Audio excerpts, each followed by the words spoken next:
In this video, I show you how to configure a point-to-site VPN connection to Azure with Azure AD and Multi-Factor Authentication.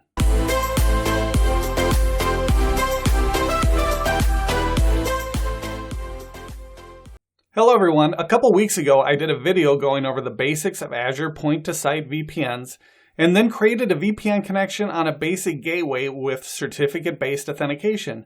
Check it out if you need an overview of Azure point-to-site VPNs. A basic gateway is what I use in my lab because I use Windows clients and because it's cheap. But managing certificates for client access is not always practical. In this video, I walk through setting up a point-to-site VPN tunnel using Azure AD and Multi-Factor Authentication to authenticate the client. Before that, please take a second to subscribe, like, share, and click the bell icon to get notifications of new content. You wouldn't want to miss new content, would you? Just a quick overview before we get started. Again, if you need the basics of Azure point-to-site connections, check out my other video. I'll include a link below. In this video, I deploy a standard VPN gateway. Azure authentication for point-to-site VPN requires the Open VPN protocol, and that's not an option with the basic gateway. Once the gateway is in place, we can create the point-to-site VPN with Azure AD authentication. We have three options available for authentication. I did certificate in the last video, and I don't plan on doing a video on radius. Using Azure AD authentication also provides the ability to enforce MFA for VPN connections, as well as targeting users who can log in based on group membership. This makes managing who can access the VPN much simpler and much more secure. Let's dig in. This demo starts with a working VNet in place. We're going to deploy the gateway, give admin consent to the VPN application, create a point-to-site connection, configure the client, enable MFA with a conditional access policy, and restrict the VPN connection to a group. Here I am starting out at the Azure portal, and I need to create a gateway. So the first thing I'm going to do is create a resource and type in VNet Gateway. Here it is, Virtual Network Gateway. And I'll create it. I'll leave my subscription as it is. I'll give it a name. I'll call this West GW1. The virtual network I'm using is in the West region, so I'm going to select West. These do have to be in the same region. There it is, West US. And I'll leave it route-based. For the SKU, I'm going to leave it as VPN GW1. And I'll just leave it as generation 1. And then I'll select my virtual network, West VNet. Here it's asking for a subnet address range. I could leave this as is, it will work fine, but I'm going to change this. I want to put the gateway in a subnet that's not part of my consecutive subnets. I'm just going to change it to 254.0. I don't need the entire /24 range. I'm just going to set it to /27. That'll give me 32 addresses. I'll create a new public IP address and I'll give it the IP address name of, let's go West GW1 IP. I'll leave the last two items as disabled and I'll click Next to Tags. I'm going to leave tags blank for now and then I'll go to Review and Create. And I'll select Create. Deploying VNet gateways can take up to 45 minutes, so I'm going to pause the video here, and I'll be back once it's done. The deployment has completed. Now the next step is to give admin consent to the app. Giving admin consent is going to create the application in Azure AD.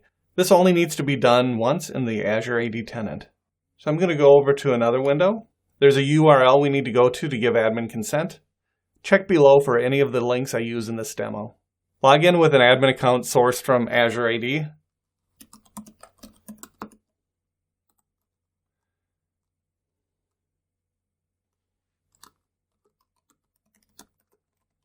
Once you log in, it'll ask you to accept the permissions. Just click Accept and that should do it. I already did this, so I'm going to close this out. If we now go into Azure Active Directory,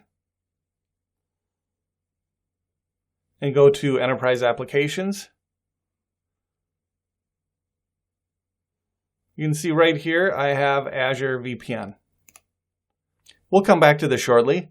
Before we move on, we need to get the tenant ID from Azure Active Directory. So let's go back to Azure Active Directory and go into Properties. Next, we'll grab this tenant ID. I'm just going to copy it to the clipboard. I'm going to paste that into Notepad and another screen. We need to come back to this in a couple minutes. Now that we have the tenant ID, let's go set up the connection. We do that by going into our virtual networks. We'll go to the VNet we just created the gateway on and select the gateway we just created. And we'll go to User VPN Configuration. Go to Configure Now. I'll add the address pool. This is the pool of IP addresses that the clients are going to get when they connect. I'll give it a 172 address. It really doesn't matter what address range you use for this, as long as you have sufficient IP addresses for the number of clients connecting, and this address space doesn't overlap with any address spaces used in Azure or on premises. In my previous video, we used a basic VNet gateway, and I didn't have a tunnel type option. Here I do. And that's because we're using a standard VNet gateway this time. So you can see I have different options. I'm going to leave it as Open VPN. And I'm going to change the authentication type to Azure Active Directory. Here's where we need that tenant ID. Notice it's giving the example here. It's not just the tenant ID, but a whole link for it. So I'm going to copy this, add my tenant ID. Next is audience. This is the same for everybody. I'll include this on my blog and include a link to where I got this information from. The issuer is another URL with a tenant ID at the end. Once that's in place, click Save, and we'll give it a minute to finish. That finished saving, let's configure the client next. We start by going to Download VPN Client. Once that's finished downloading, we'll install the VPN client. The Azure VPN client is available at the Microsoft Store. I just did a Google search for Azure VPN client. I'll go to Get. It'll open up the store. While I'm in the store, I'll go to Install. That finished installing. Next, let's go to the Download folder and unzip that configuration file we downloaded. Here it is. I'm just going to right-click and extract all. Here is the extracted folder. We have a generic version of the config file and an Azure VPN version. Next, let's configure the client. I'm going to open the Azure VPN client, and I'm going to go to the Add New Connection, and I'm going to import.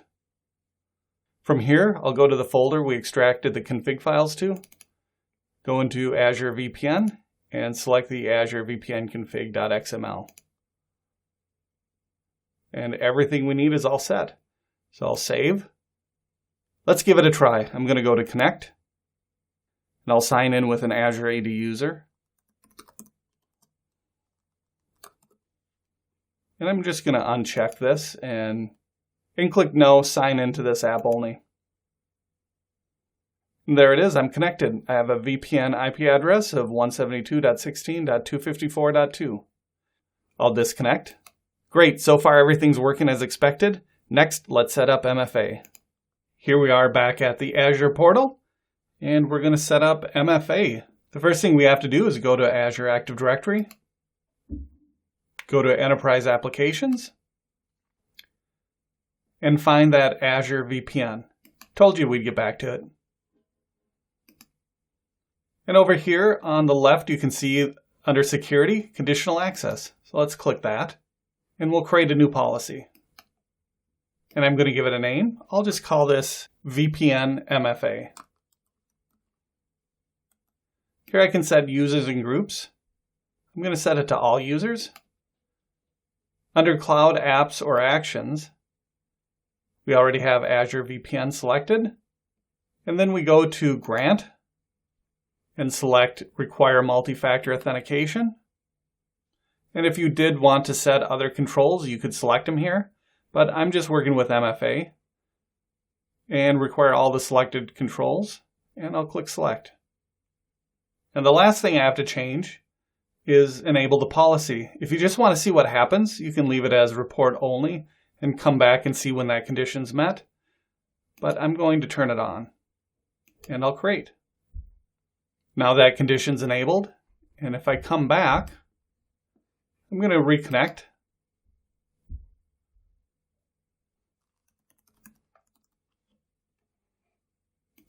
I'll use the same account. It's asking me for more information. This is the onboarding process for MFA. So I'll click Next. And I am going to use the Authenticator app, so I'll click Next. We'll walk through the wizard to set up my account. I just scanned that QR code with the Authenticator app. And for those of you who haven't used Azure AD MFA, the Authenticator app is just a smartphone app you can download and install. So now my app is asking me to approve the login, and there we go. I'm onboarded for MFA. I'm not going to select that because I'm logging in with different accounts. Here I am. Now I'm connected again, and I'm going to disconnect. I'm logging in with user 1. And currently, any user can log in. But I want to set some restrictions on that, so only a group of users can log in. So I'm going to restrict the VPN connections to a group. I'll go back to that enterprise application and go to Properties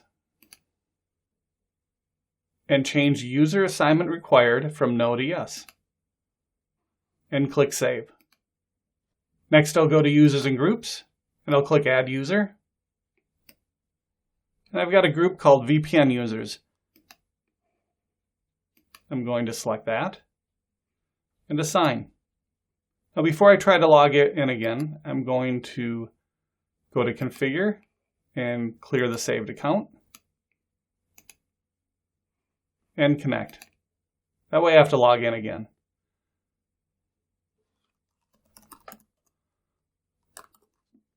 And I'll get the Authenticator prompt because MFA is required. I approve the request on the Authenticator, and now I'm getting a message that something went wrong. If we go back to the portal and go into VPN users, and let's look at members. I only have one member in there, test2 user 2, and I tried signing in with test1 user 1, which are kind of confusing names, but it's what I came up with at the time. So I'm going to try to connect again, and again I'm going to go to Configure, Clear Saved Accounts, and that just gets rid of any cached account credentials that I have set up. I'll save. Now I'm going to connect again. This time I'm going to use test2 user 2.